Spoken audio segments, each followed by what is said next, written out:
Diosbelis el Oriental Hurtado. And Hurtado, big right hand. Whitaker is down lead. He better get quick left and a right and down. A trip or a slip, and it's got to get in and get the job done. And down. Second time down. He's taking. Diosbelis Urtado.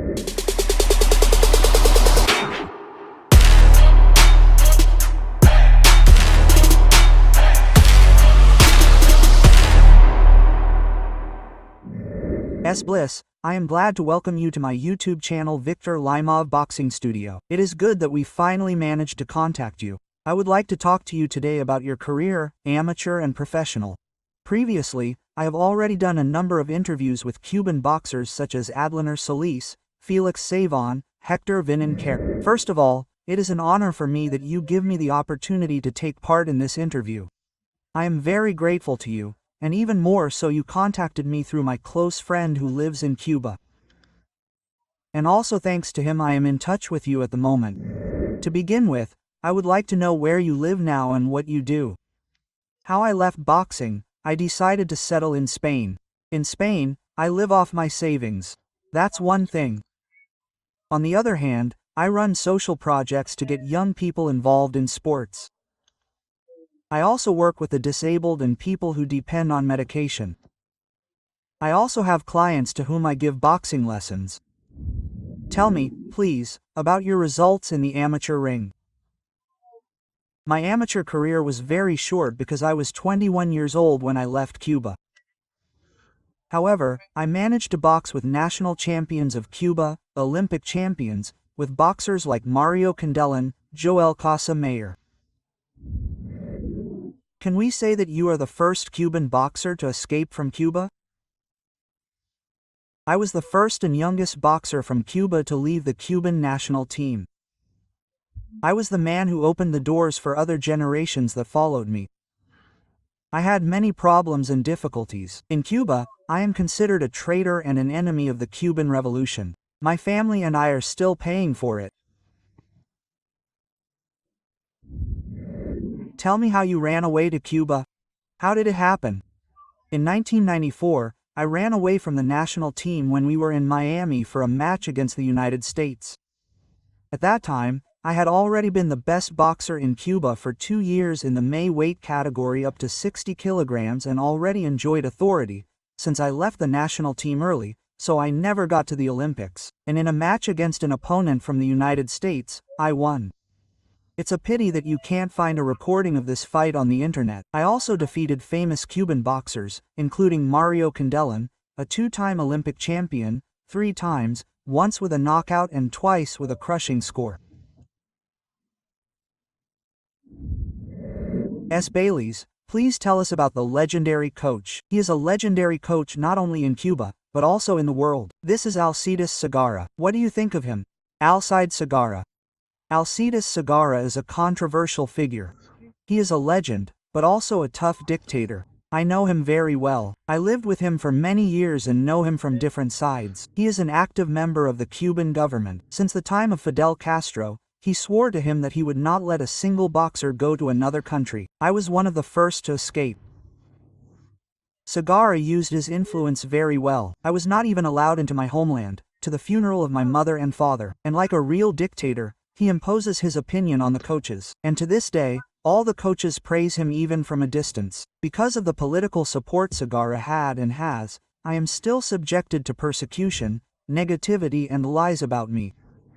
This is all because I was one of the first to leave the national team. There was an incident when Alcides Sagarra asked one of the members of the Cuban national team to wash his car. He got a refusal from him, and the next day this man was dismissed from the national team. I know him personally. He keeps a great distance from boxers. During training, he tried not to have physical contact with boxers, asked other coaches to work with them, as he was very careful about his health, body and did not want to get injured. He also ruined the lives of other boxers, coaches, who could have achieved more. Alcides Sagarra is a tough and difficult person. Well, what is the main reason for Diosbelys? That he ran away at 21.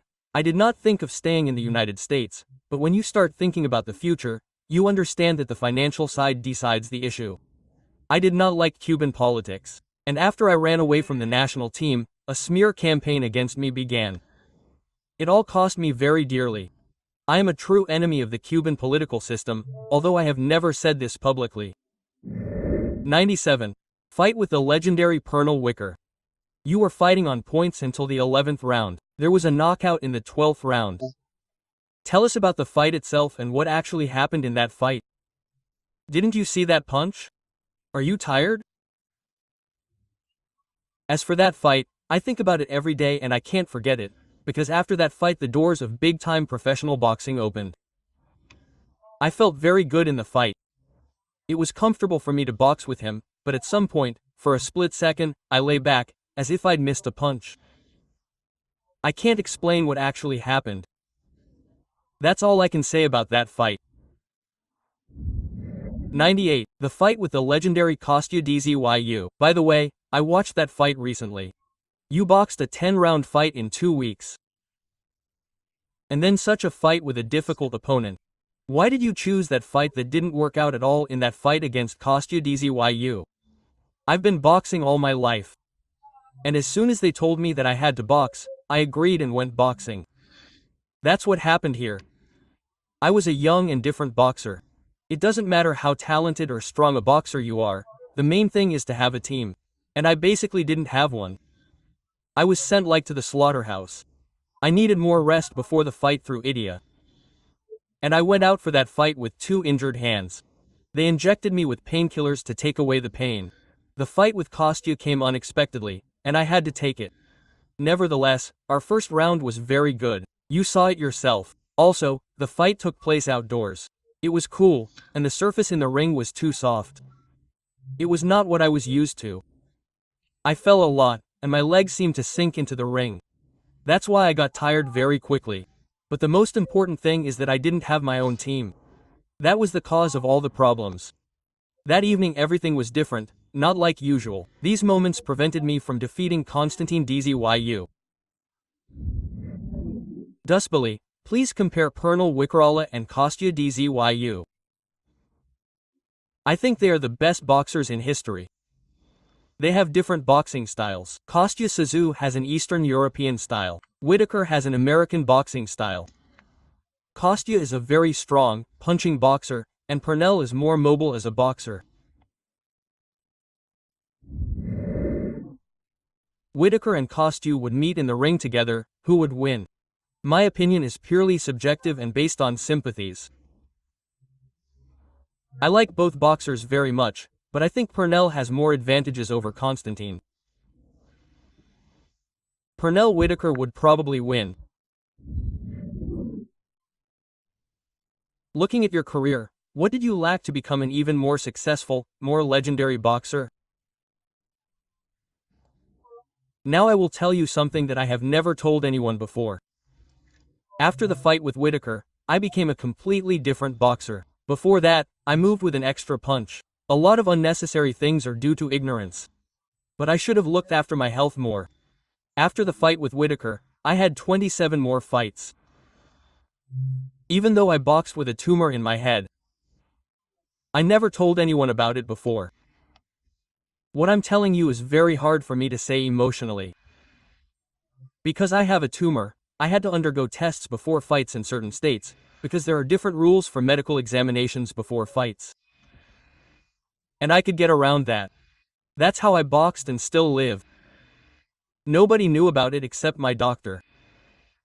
I recently took tests and am waiting for the results. What an immodest question. Have I made any money in my entire career? When I was a boxer, a sick boxer, I knew that sooner or later I would retire. And my father told me that I would grow old someday and I had to think about it. So I try to provide for my old age. I will also quote a number of DSB's answers to my questions that were not broadcast. Who was your manager and promoter? Did they deceive you? There is no point in mentioning the managers and trainers who treated me badly. I drew myself. I wanted to know what professional boxing is. I realized that not all managers and promoters deceive the boxer. Let my answer to your first question be a call to youth. Your toughest opponent. The toughest opponent I have ever dealt with in the ring is, of course, a brain tumor. and to such an extent that I have a contract with it on peaceful, mutual coexistence. The championship fight in 2002. Tell me, how did you manage to win? Was the world title your dream? I want to say that when I won the title, everyone who came out to the ring at the end of the fight to celebrate the victory heard my screams. Incredible, incredible, because I was the only one who knew that I was going out to the ring sick and that the neurosurgeon who treated me told me that if you hit me in the forehead, I could die. When I realized that I won the world title, I started screaming incredibly. But no one understood why I was screaming, but it was really incredible to become a champion with a brain tumor, far from my homeland and family. I don't know a single boxer who fought sick and no one who did the same. Were there famous boxers who didn't want to box you? For example, Oscar De La Hoya or Julio Cesar Chavez. Many famous boxers refused to fight me again, namely the 3 who beat me. I only have 3 losses. All 3 times I asked for a rematch, but they refused. I would love to fight Oscar De La Hoya. As for Julio Cesar from Chavez, I have admiration and respect for him. Are there any Cuban boxers with whom you still keep in touch?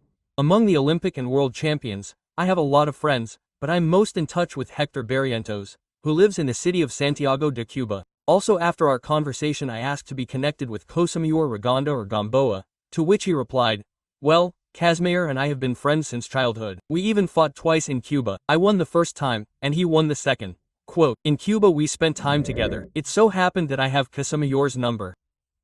I offered to contact him, to talk, to which he replied that he had not spoken to him for 15 years and could not help. Further, Guilherme Marigonda is from my province. For me, he was an outstanding fighter in the ring. Once I tried to approach him to congratulate him after the fight. He made a gesture that I considered contemptuous and arrogant. Something similar happened with Hurricane Gamboa. I regret telling you this. This should not happen in Cuban professional boxing. Oddly enough, I agree with Alcides Sagarra, who always told everyone in Cuba that in professional boxing there are arrogant and selfish coaches. He also always said that in professional boxing some managers and promoters separate friends. And at the end of our conversation, Diosbelis Urtado wrote, I dare say that in the ring as a pro, no one has defeated me. This was the fate of my career. Like, subscribe, leave comments so that this video gets more views. Thank you all. Diosbelis, thank you for the interview. It was a pleasure talking to you. Good health to you. And finally, I would like a few words from you. First of all, I want to say a big thank you, Victor. You gave me the opportunity to participate in this interview. I am publicly declaring a campaign to discredit me, namely a Cuban couple who live in Madrid, whom I met in the Canary Islands. They are apparently normal people, but it turned out that they are people close to the top of the police, from those who commit abuses in Cuba against political detainees and the people, trample on their rights, insult them, mistreat them, humiliate them, torture them. These people are connected with drug trafficking, but also with the structure of denigration, hatred and undermining the authority of undesirable persons through social networks. The Cuban government facilitates these people's travel abroad to carry out such activities.